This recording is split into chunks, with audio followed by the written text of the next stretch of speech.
Hey, this is Teresa Giacino, and welcome to the House of El. As I said in my review for this week's episode of Supergirl, Strange Visitor from Another Planet, Supergirl has been getting so much better about making the threats that Supergirl faces really personal for the characters on the show. What's interesting is that throughout January's episodes, in the exploration of Kara's character, she's done some extremely questionable things that Supergirl fans have had some trouble with. In Blood Bonds, not only does Kara make the mistake of not trusting Kat enough to tell her that she's Supergirl, which after the mentor role the show seems to be setting up you think she would by now, she goes out of her way to convince her otherwise even after Kat has thoroughly figured it out for herself. She even ropes Martian Manhunter into helping her create a lie. One of our loyal Mary Sue readers, Caitlin Mudgett, mentioned on our Facebook page that she wasn't thrilled with the fact that in Childish Things, after Wynn confessed his feelings and asked her for space, Kara blamed herself for hurting him, tying it to the idea of friend-zoning.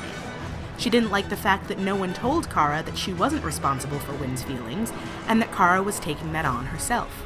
And finally, in this week's episode, Strange Visitor from Another Planet, Kara hugely oversteps Kat's boundaries by writing to her estranged son without Kat's knowledge after reading one of Kat's unsent letters to him.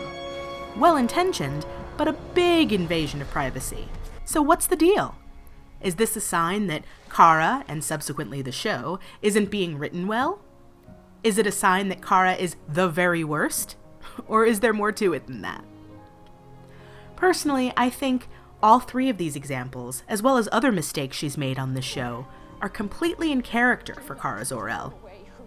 Whether in her comics or other media, Kara has always been a young, brash hero who acts before she thinks, overpromises, and doesn't always think things through.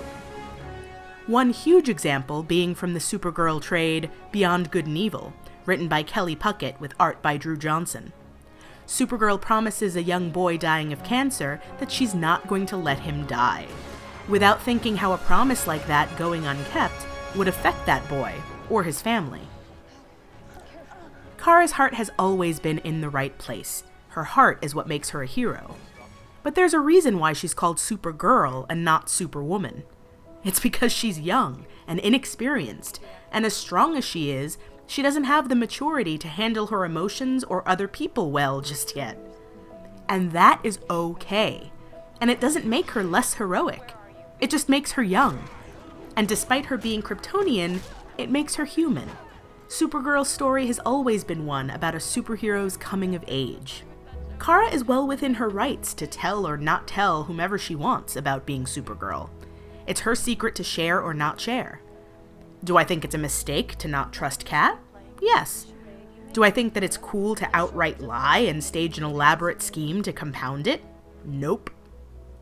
My co-host at the Supergirl radio podcast, Rebecca Johnson, is frustrated by the way Kat seems to show Kara respect more often than Kara seems to show respect for Kat, despite the positive way she sometimes describes Kat to others.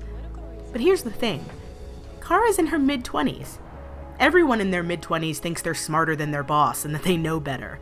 It's only when they become bosses themselves that they're like, oh, there's more to this than I thought.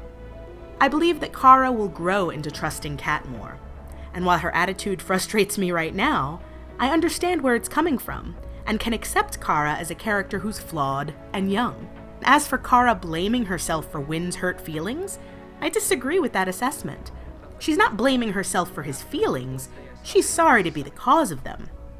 There's a subtle but important difference. No one is responsible for anyone's feelings. But if you care about someone, it's only natural for you to feel bad if you know that you can't give someone you care about what they want and have to watch them be in pain over it. That's very different than the insinuation that she thinks she's wrong on some level for not returning Wynn's love.